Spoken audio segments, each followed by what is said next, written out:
नमस्कार दोस्तों, रेनू एकेडमी में आपका स्वागत है। आप सब कैसे हैं? आई होप आप सब अच्छे होंगे और खूब मन लगा के पढ़ाई भी कर रहे होंगे।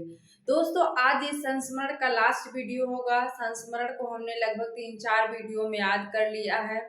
जीवनी याद हो गई है, आत्मकथा याद कर लिया है। अगर आप इस वीडियो को अच्छे से देख रहे होंगे तो निश्चित है कि आपको सारी रचनाएं याद हो रही होंगी। हमारी पूरी कोशिश रहती है कि हम सरल से सरल तरीके से आपको याद करवाएं। तो आइए देखते हैं संस्मरण जो बचे हुए हैं, इसमें से भी कुछ इम्पोर्टेंट है, इसको देख लेते हैं। लेखक कौन है? मनोहर श्याम जोशी का पूछा जाता है लखनऊ मेरा लखनऊ। तो याद रखिएगा, लखनऊ मेरा लखनऊ किसका है? मनोहर श्याम जोशी। और इन्हीं का है बातों बातों में। क्या है? बातों बातों में। तो अगर हम इसको याद करना चाहें तो कैसे याद करेंगे? मनोहर हमने रिलेट कर लिया था जब हम लखनऊ गए या लखनऊ का कोई यूनिवर्सिटी वगैरह देखो तो बड़ा मनोहर लगता है, मन को मोह लेता है। क्या होता है? लखनऊ मन को मोह लेता है ना। तो वही से हमने रिलेट कर लिया कि मनोहर क्या लगता है? लखनऊ बड़ा मनोहर लगता है, मन को मोह लेता है। और बातों बातों में हम लखनऊ का नाम ले ही लेते हैं। ठीक है, मनोहर क्या लगता है? लखनऊ बड़ा मनोहर लगता है। और लखनऊ की बातों में जो लखनऊ वाले हैं वो बातों बातों में क्या करते हैं? मन को मोह लेते हैं। मनोहर श्याम जोशी। कांति कुमार जैन का है लौट आना नहीं होगा पूछा जाता है। तुम्हारा परसाई भी पूछा है। जो कहूंगा सच कहूंगा अब तो बात फैल गई। अब इसको कैसे याद करें? इनके चार संस्मरण यहाँ दिख रहे हैं। इसको याद कैसे करें? कांति कुमार जैन। कांति से हमने याद कर लिया कि ब्यूटी, जो कांति होती है, चेहरे की जो रौनक होती है, कांति होती है, वो जब एक बार चली जाती है तो ना लौटती नहीं है। जब एक बार चली गई तो धीरे धीरे इंसान वृद्धावस्था की तरफ जाता है और वो जो चमक होती है युवा अवस्था में वो धीरे धीरे खत्म हो जाती है। तो वही सबने रिलेट कर लिया कि कांति, कांति क्या होती है? लौट आना नहीं होगा, लौटती नहीं है, लौट आना नहीं होगा, लौटती नहीं है। और फिर हम क्या करते हैं? तुम्हारा परसाई। हम फिर परसाई मतलब साईं के सामने जाकर उन्हीं की पूजा आराधना करते हैं जब कांति चली जाती है। और कहते हैं साईं से कहते हैं जो कहूंगा सच कहूंगा अब तो बात फैल गई है। मतलब जो कहूंगा मैं सच कहूंगा साईं के सामने, अब तो बात क्या है? फैल गई है का मतलब अब तो सभी लोगों को पता चल गया है कि मैं वृद्ध हो गया हूँ, वृद्धावस्था में आ गया हूँ, कांति मेरी खत्म हो गई है, सारी बातें फैल गई हैं। तो एकदम आसान ट्रिक है। कांति चली जाती है तो लौट के नहीं आती, लौट आना नहीं होगा।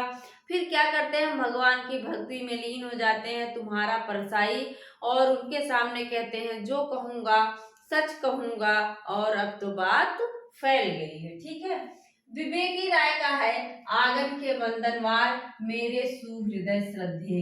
अब देखो, आंगन में अगर कोई आएगा उसकी वंदना करोगे तो कैसे करोगे? आंगन के वंदनवार, आंगन में वंदना कर रहे हो अपने मेरे सुहृदय श्रद्धे का, तो क्या करो? विवेक से करोगे ना, मन लगा के विवेक से करना होगा, विवेक बुद्धि से करना होगा। आंगन के वंदनवार, आंगन में अगर कोई आता है तो उसकी आप वंदना करोगे, उसका आहो भगत करोगे। कैसे? विवेक से सम्मान दोगे। ठीक है, मेरे सुहृदय श्रद्धे। विश्वनाथ त्रिपाठी का बहुत पूछा गया है नंगा तलाई का गांव, व्योम केस दरवेश, स्नान गंगा स्नान करने चलोगे। हमने इसको याद कर लिया। विश्वनाथ, जो विश्वनाथ हैं जब दर्शन करने जाते हैं तो क्या है? नंगा तलाई के गांव से निकले और बेम केस दरवेश, अपने केस वेश को झाड़ कर निकले और सबसे पूछते हुए जा रहे हैं कि गंगा स्नान करने चलोगे, क्योंकि विश्वनाथ अगर कोई दर्शन करने आएगा तो गंगा का स्नान तो करेगा ही, गंगा मैया का दर्शन तो करेगा ही। तो वही सबने रिलेट किया कि विश्वनाथ याद रखना त्रिपाठी हैं। विश्वनाथ नाम से 3 लोग मिलते हैं। विश्वनाथ मिश्र जिन्होंने श्रृंगार काल कहा है रीतिकाल को, विश्वनाथ तिवारी भी हैं और विश्वनाथ त्रिपाठी भी हैं। तो याद रखना ये त्रिपाठी हैं, ठीक है।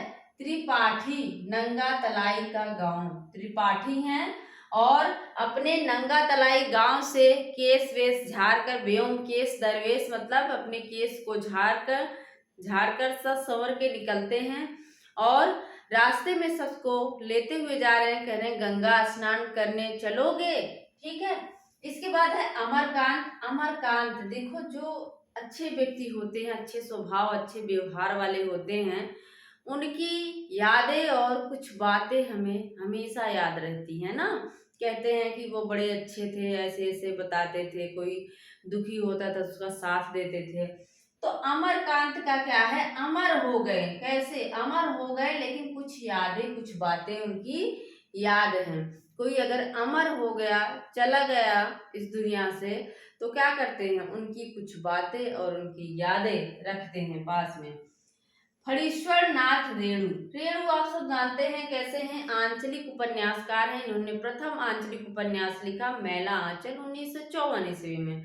तो जब कोई आंचलिक उपन्यासकार है, ग्रामीण चीजें लिख रहा है, गांव की चीज संस्कृति को दिखा रहा है, तो गांव में सबसे पहले आप क्या देखोगे, वन तुलसी की गंध।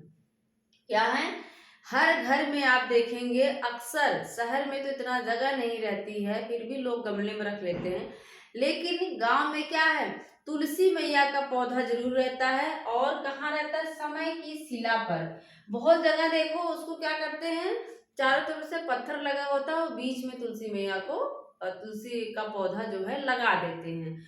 तो वही सबने रिलेट कर लिया था। ये रेणु जो है क्या है, ग्रामीण आंचलिक उपन्यासकार लिखते हैं, ग्रामीण उपन्यास लिखते हैं। तो ग्रामीण में क्या लिखेंगे, वन तुलसी की गंध, वन है और तुलसी की गंध आ रही है और तुलसी को उस शिला पर लगाते हैं, समय की शिला पर। तुलसी को क्या करते हैं, शिला मतलब पत्थर का चारों तरफ रहता है। पहले जमाने में देखा जाता था कि घर के सामने ऐसे चारों तरफ घेरा रहता था और उसके बीच में तुलसी का पौधा लगाते। तो वही सबने रिलेट किया। ग्रामीण के हैं रेणु और ये वन तुलसी गंध के बारे में लिखते हैं और तुलसी का पौधा जो है शिला पर रहता है, समय की शिला पर। धर्मवीर भारती का है ठेले पर हिमालय। जो लोग देखो हिमालय पर हैं, जो आर्मी वगैरह हो गए, बीएसएफ वगैरह जो रहते हैं, तो वो क्या है, बीएसएफ का सीआरपीएफ वगैरह में जो रहते हैं, जो ड्यूटी कर रहे हैं, आर्मी मिलिट्री वाले, तो क्या होता है, धर्मवीर भारती जो हिमालय पर एकदम ठेले की तरह वहां एकदम टिका हुआ है, वो क्या है, धर्मवीर है। क्या है, वो धर्मवीर है। ठेले पर हिमालय, ठेला बनकर हिमालय पर एकदम टिका हुआ है, वो क्या है, धर्मवीर है। ठीक है। नीलाभ हंस का है ज्ञान रंजन के बहाने। ठीक है, ये क्या है, नीलाभ अस्क। हमने रंजन जो है क्या है, मेरी बहन है, तो उसको नीला कपड़ा बड़ा पसंद था, वहीं से हमने रिलेट कर लिया था कि जो है नीलाभ मतलब नीला कपड़ा, रंजन को बहुत पसंद था, ज्ञान रंजन के बहाने। एक बार फटाफट फिर से देखते हैं, यहाँ से क्वेश्चन पूछे गए हैं तो आप सब फिर से देख लीजिए। मनोहर क्या लगता है, लखनऊ, मेरा लखनऊ, लखनऊ बड़ा मनोहर लगता है और उसकी बातों में हम खो जाते हैं, बातों बातों में। कांति जब चली जाती है तो वापस नहीं आती, लौट आना नहीं होगा, और कांति चली गई तो हम साईं के पास जाते हैं, तुम्हारा परसाई, और वहां बैठ के कहते हैं जो कहूंगा सच कहूंगा, और अब तो बात फैल गई है। विवेक के साथ क्या करते हैं, आंगन के बंधन वार करते हैं, आंगन में बंधन करते हैं, और श्रद्धेय सुहृदय से श्रद्धेय करते हैं, श्रद्धा। विश्वनाथ त्रिपाठी हैं, ये क्या करते हैं, विश्वनाथ का दर्शन करने जाना है इनको, अपने नंगा तलाई गांव से निकलते हैं, केस वेश झाड़ कर, बेम केस दरवेश, और फिर क्या करते हैं, सबको बुलाते हुए जा रहे हैं कि गंगा स्नान करने चलोगे। ठीक है। इसके बाद अमरकांत है, जो अमर हो जाता है, उसकी कुछ यादें और कुछ बातें रह जाती हैं। रेणु है, ग्रामीण की चीजें लिखते हैं, तो वन तुलसी की गंध लिखते हैं और समय की शिला पर। ठीक है। धर्मवीर कौन है, जो ठेले पर हिमालय है, और नीला वस्त्र रंजन को पसंद था, तो ज्ञान रंजन के बहाने। तो मुझे लगता है आप लोगों को रचनाएँ याद हो गई होंगी। इसके आगे हम देखेंगे कि हमें कौन-सी विधा पढ़ानी है, कौन-सा सबको ज़्यादा कठिन लगता है, तो उसको हम फिर से लाएँगे वीडियो। और मेरा पूरा वीडियो देखने के लिए आप लोगों का बहुत-बहुत धन्यवाद। मिलते हैं अगले वीडियो में। Thank you.